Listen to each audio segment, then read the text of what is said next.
Nova sezona je povod za novi početak, a novi početak je svakako kanal i na 2 i na 4. Možete da pretpostavite o čemu je reč i kojim temama ćemo se baviti.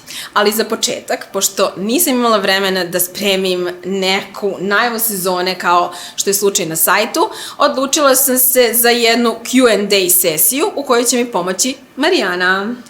Jedan čovek, šef ekipe, ima para za 3 motora, o bože, ko to izjavi? Marc Marquez, kada je na 100%, je klasan za sebe, za sve drugi vozače. On neće odmah, kada se vrati, biti onaj isti stari Marquez, iz prostog razloga zato što moramo da imamo na umu i sve te posledice povrede, ne toliko fizičke, pošto će već biti spreman da se vrati, nego ono što je ostavilo po njega u njegovoj glavi. I uz to moramo da imamo na umu da se nije trkao od jula meseca, to što je vozio na serijski motocikl na nekoliko staza ne znači ništa. Evo, videli smo, ne vozi u Kataru. Ono što deluje da spremno, onako i dobro trenira, to možeš ti negdje da posvedočiš, ali da, mislim da Marquez može da bude ozbiljan, posebno zbog činjenice da prošle godine veliki broj vozača je pravio greške i da je u nekom trenutku tokom sezone delovalo kao da niko ne želi da osvoji titulu od njih. Iako je bio... Svi su bežali od Pa da, ali svi su, možemo da pogledamo broju osvojenih bodova, jer kada se pogleda prosek na tih 15 trka, znatno je manji nego što je slučaj bio prethodnih godina, čak i za vozače koji nisu bili Marquez. U svakom slučaju slažem se sa tobom, ne znam koliko je to ljudima koji gledaju ovo važno, ali ja onako kao neko ko obožava MotoGP sa strane mogu da kažem da se apsolutno slažem sa tobom u ovom trenutku. Marquez, mada možda, zašto misliš da ne bi mogao da se vrati u Kataru drugu trku? Misliš da su najavili su, on je sam rekao, to jest Honda je u svom saopštenju prvo rekla samo propušta prvu trku, a onda su to malo promenili, opening grounds su stavili, samim tim obe trke u Kataru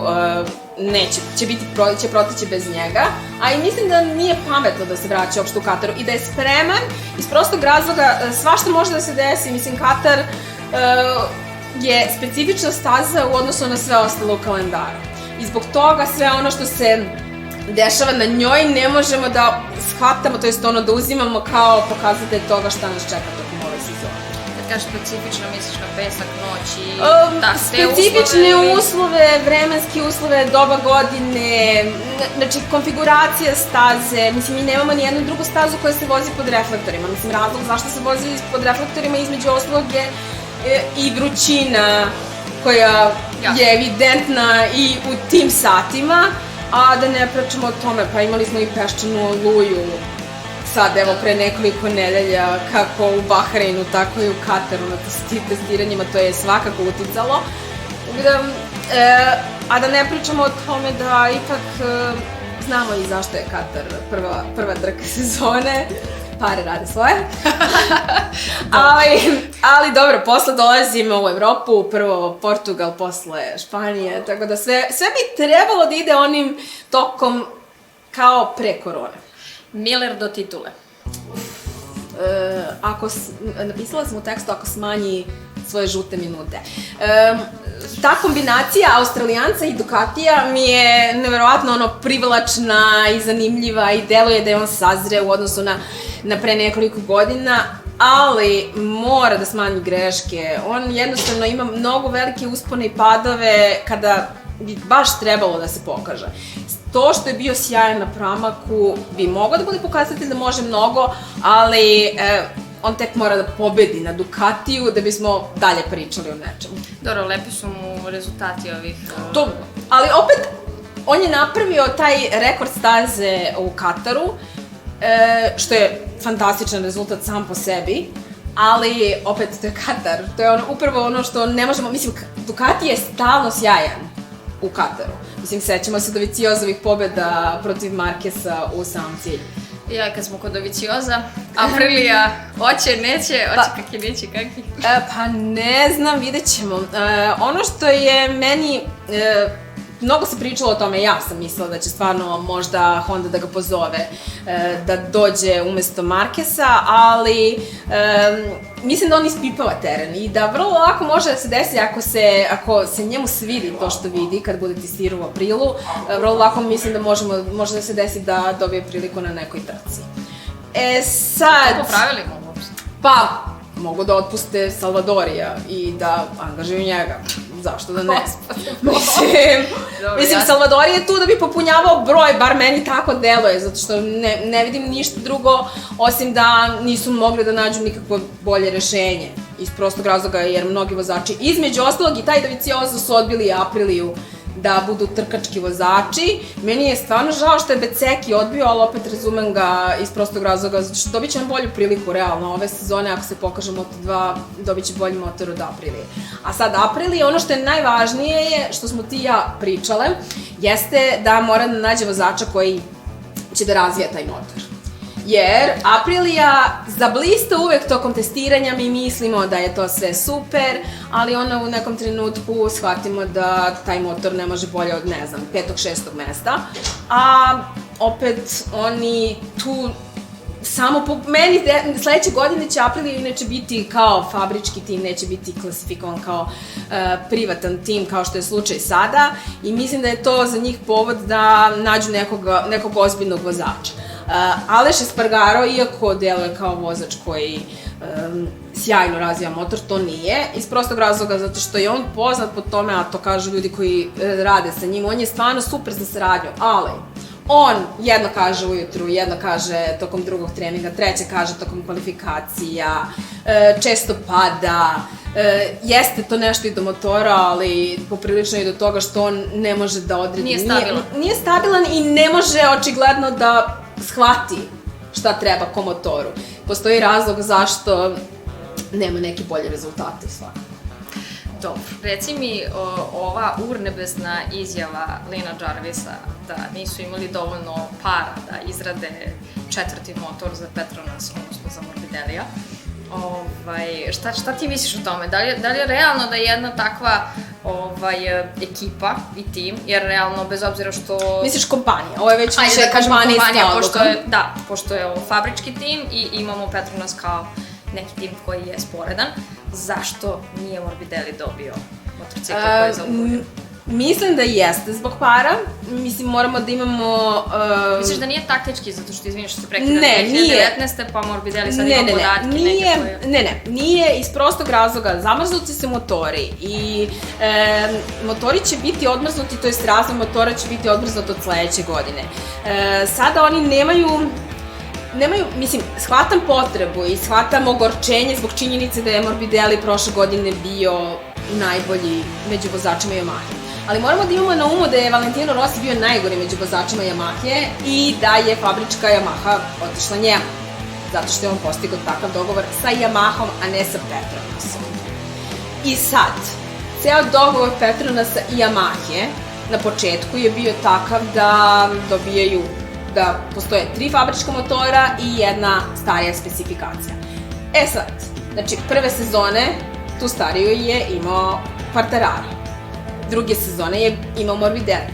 Ove godine, da nema Valentina Rossija u timu, verovatno bi imao Morbidelli, ali ovako ne. A opet Yamaha povlači toliko sulude neke poteze, znači oni su imali prošle godine, sad, to što su imali Lorenza kao test vozača je veliki problem za mene. Mislim, oni su imali vozača koji je morao da zna kada će da testira da bi počeo da se sprema, pošto dao je sebi na dušu, onako da se malo odmori od trkanja. Vratit će se malo kasnije na njega. Da. Sada dobar potez su povukli tako što su angažovali Kala.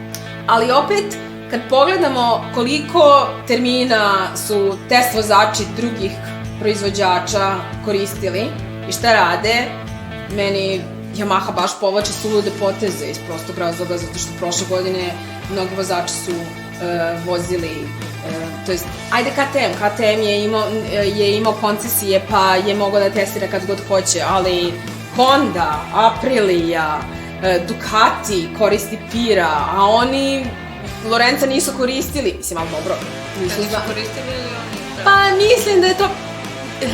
jedno i drugo. Šta misliš ti, mislim, ne mora bude... Pa, ja stvarno vidim problem u njegovom pristupu, ali opet mislim da se Yamaha nije potrudila da mu kaže hajde, mogo bi ove nedelje da testiraš.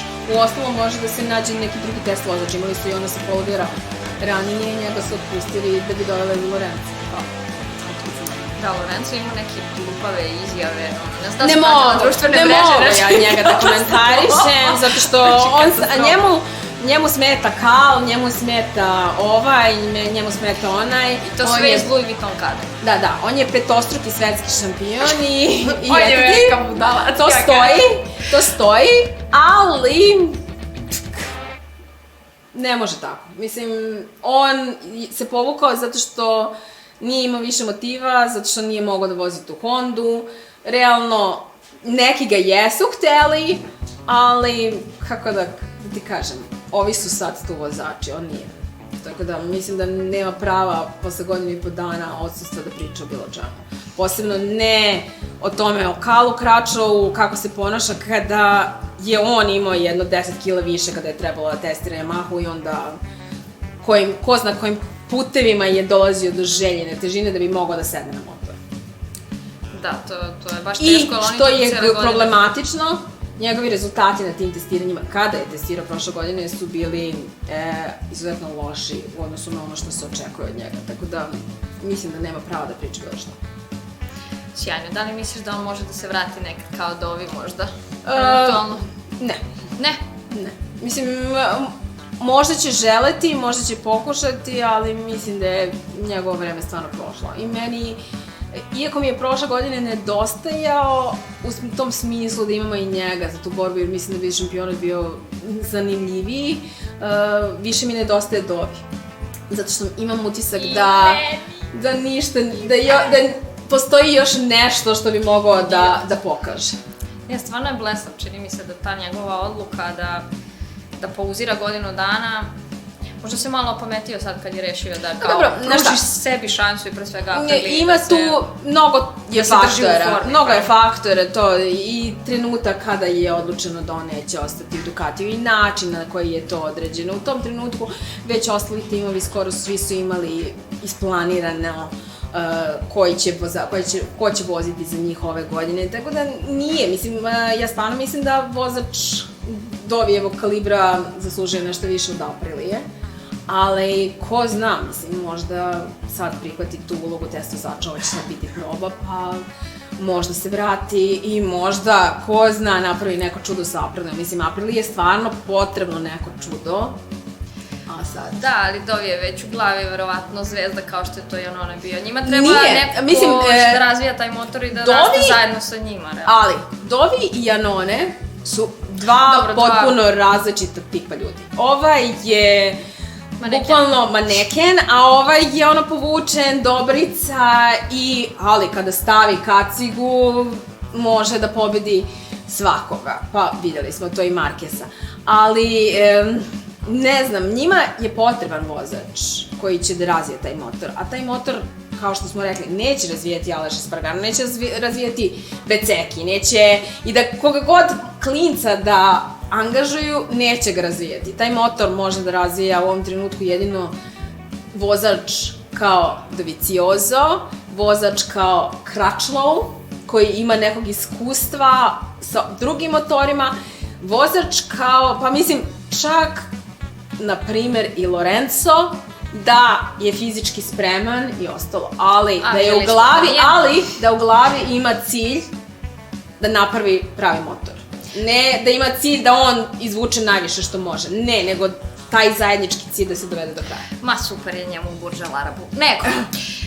Pitanje još jedno, mislim da su ljudi postavili tebi na Instagramu Zarko, da li može da se bori za titulu, šta misliš?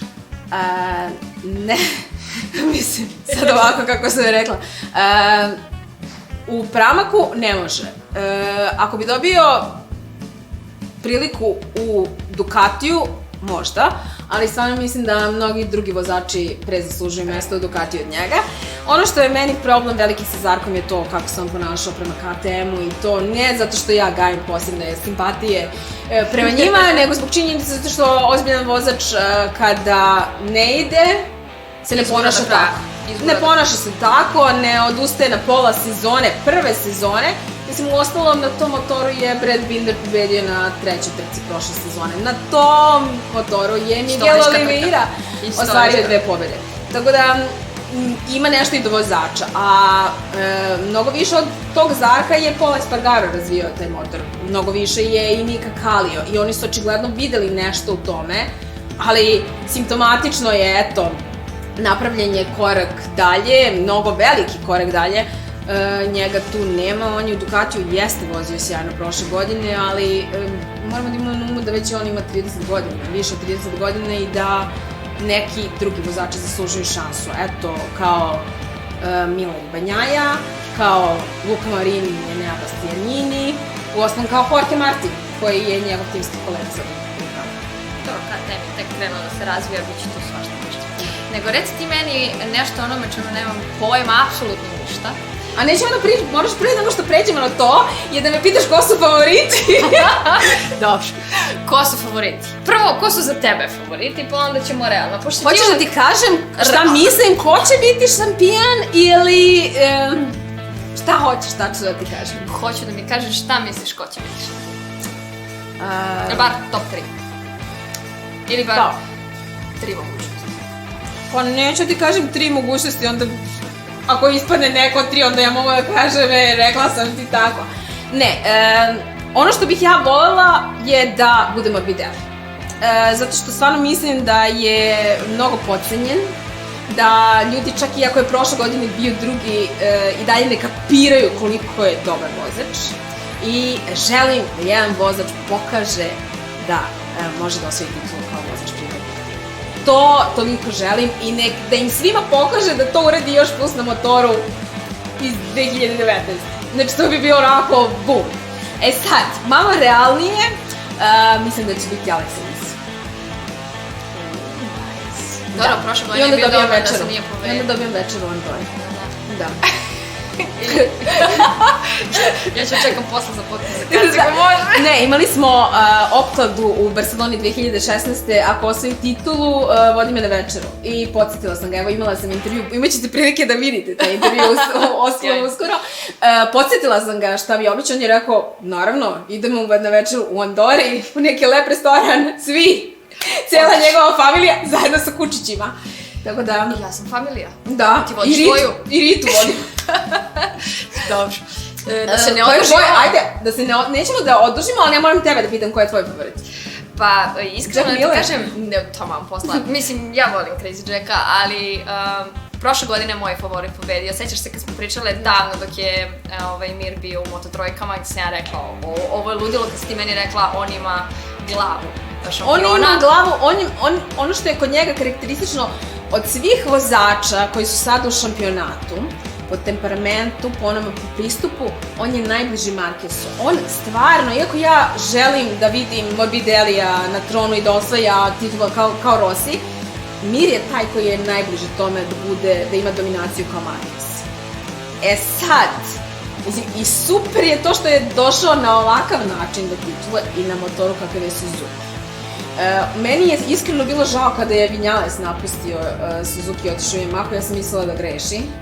Ali evo vidiš, mislim, sad se pokazuje, jeste on otišao u možda tada bolji tim, ali vidi kakav je sad motor Yamaha, a kakav je Suzuki. To je i do toga kakav je posao i Vinales radio, jel tako? Pošto on razvija taj motor. Ali, u svakom slučaju, Mir opet ili... Pa iskreno mislim da ima šansu, to je nekako stabilan, konstantan.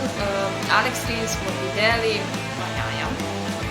Nije Banjaja, na primjer, veći favorit nego Miller. Miller, pa kao zbog rezultata, ali generalno šta bih voljela, zna se, 10. titula, to bi voljela najviše na svijetu kad bi se dogodilo da završimo sa tom erom i da idemo dalje svi. Ostaće to, ta era će još da traje, pošto vidim da najavljuje da očekuje bar još sezonu ili, to jest 2 sezone su mu cilj, znači sledeće godina, a sledeće godine će njegov tim imati 2 motora, tako da vidjet ćemo šta to znači, ali u svakom slučaju mislim da će Rossi konačno da pobedi posle toliko posta, stvarno očekujem. I nadam se da će to biti na nekoj ne znam, u Mugello ili u Asenu, ali sve deluje lepo, skladno, nije brz kao, na primjer, Vinales ili Quartararo, ali on je rost. Gledaju se prošlu godinu, ove godine svašta. Da. Mi možemo ovako 6 dana. Naravno, ali nastavit ćemo ovo. Trajeće ovo ćemo dovodilo. Dobro. Formula 1. Ja imam da te pitam jedno pitanje koje možda nema veze. Dobro, i Formula 1 počinje ovog vikenda za one koji prate to. Ja ne pratim pojma, nemam, postavljam možda glupa pitanja. Zašto Petronas ima toliko para da da Hamiltonu dobar bolid? Pa nisu to samo Petronasove pare. Za 2 motora. To je Mercedes, to su i nemačke pare. Marijana, sad i ti, ne samo malezijske. Pa mislim da Formula 1 je i dalje nešto što vuče mnogo više para nego MotoGP. Tako da nećemo još vidjeti tu promenu, iako MotoGP je realno sad sve više popularan. Ali eto i Formula 1 je napravila sjajan potez ovom serijom Drive to Survive koja je u 3. sezoni. I evo vidim danas čitam da vozači MotoGP-a žele nešto slično. Meni je stvarno krivo što se Dora nije setila ranije, pre Netflixa, da tako nešto uradi, ali možda ćemo mi dobiti sad na kraju sezone nešto slično. Ja se stvarno radujem i nadam se, spremam okice, doći još kod mene da gledamo. Ali u svakom slučaju, Mercedes je to. Mislim, nije to samo Petronas, nisu to samo njihove pare, to je cijela nemačka filozofija koja stoji iza toga, iza te mašinerije koja je napravila dominaciju kakva se nije nikad ranije videla u svijetu automotosporta. Reci ti meni šta se tu sad dešava. Šta se dešava? Hamilton i dalje vozi za Mercedesom, tako? Da, Hamilton je i dalje u Mercedesu, Bottas je i dalje u Mercedesu, iako mislim da on to ne zaslužuje, tako da spremite se da ja imam malo veliki problem sa Bottasom, ali dobro. To svi znaju, mislim da već, rekla sam više puta da stvarno mislim da postoji veliki broj vozača koji više zaslužuju to mesto u Mercedesu od njega i da ako ih 20 vozača u šampionatu, pa bar 10 je bolje od njega. Tako da to mnogo toga govori, a neki voze i za Haas i za Alfa Romeo i one ekipe koje se bore tamo pri začelju. Ali da, Mercedes će ove godine pokušati, ovo je kraj ove ere, ove sadašnje hibride turbo ere u Formuli 1. Lewis Hamilton će pokušati da osvoji 8. titulu svetskog šampiona, što nikome do sad nije pošlo za rukom. Trenutno je statistički najuspešniji vozač svih vremena, iz prostog razloga jeste iznejednačen po broju titula sa Michaelom Schumacherom, ali ima više pobjeda od njega, i više podijuma, i više pole pozicija i svega ostalog. On je glavni favorit, iako se Mercedes poprilično mučio ove godine tokom testiranja. Red Bull nekako ima najbolju šansu u poslednjih godina da svrgne Hamiltona sa trona. Sad nisam sigurna, ja bih rekla da malo veće šanse ima Sergio Perez, iako je za sve Max Verstappen glavni kao kandidat. Meni je on samo antipatičan, ja apsolutno ne znam ništa o Formuli 1, ali on je brz, on ima brzinu, ali pravi još neke početničke greške i to mi je onako malo problem kod njega, ali nekako jedva čekam da vidim Sergija Pereza u tom Red Bullu. On je prošle godine, eto, konačno dočekao da pobedi i to u Racing Pointu, u timu koji mu je uručio otkaz. Donao mu je prvu istorijsku pobedu, a onda je tek po završetku sezone dobio to jedno jedino slobodno mesto koje je bilo u Red Bullu i prvi put u karijeri ima bolid kakav mu treba, jer ja stvarno mislim da je Sergio Perez vrhunski vozač. Ali ono što pored toga, te borbe za titul, ono što bih ja želela ove sezone je da vidim McLaren ponovo na najvišem stepeniku pobedničkog postolja, da vidim da Sebastian Vettel ponovo ima tu žar za trkanjem koji je izgubio tokom vremena u Ferrariju. Ne znam, da se ovi klinci pokažu, da George Russell pokaže da je ipak zaslužio mesto u Mercedesu više od Valtterija Bottasa. Sve si mi rekla, španski pričaš trenutno. Jel to? Jel završava za ovaj prvi video? Što se mene tiče, hvala ti. Hvala tebi. Eto, napravili smo uvod. Da smo se ispričali kako sam ja htela, to bi bilo mnogo psovki, mnogo dranja, mnogo više emocija. I onda samo kanališem se. Hvala ti što si mi pomogla da napravim ovaj uvod u moj YouTube kanal. Svašta vas čeka narednih nedelja, već sam pomenula intervju sa Aleksom Rinsom, bit će tu i priče sa Maverikom Vinjalesom, Fabijom Quartararom i još nekim vozačima, ali ne samo njima, tako da čujemo se uskoro, to jest čujemo se narednih nedelja, meseci, Marijana će se vratiti. Slušaj, bolji su mi snimatelji ti koji tako snimaju sve nego onog trenutka kada se, ne, nego onog trenutka kada se završi intervju, stave rek i onda nije snimio, kako se zove, kako htjela sam ga zadavim, bre. No, njoj ćeš da staviš blooperse i kako psuje i ostalo je.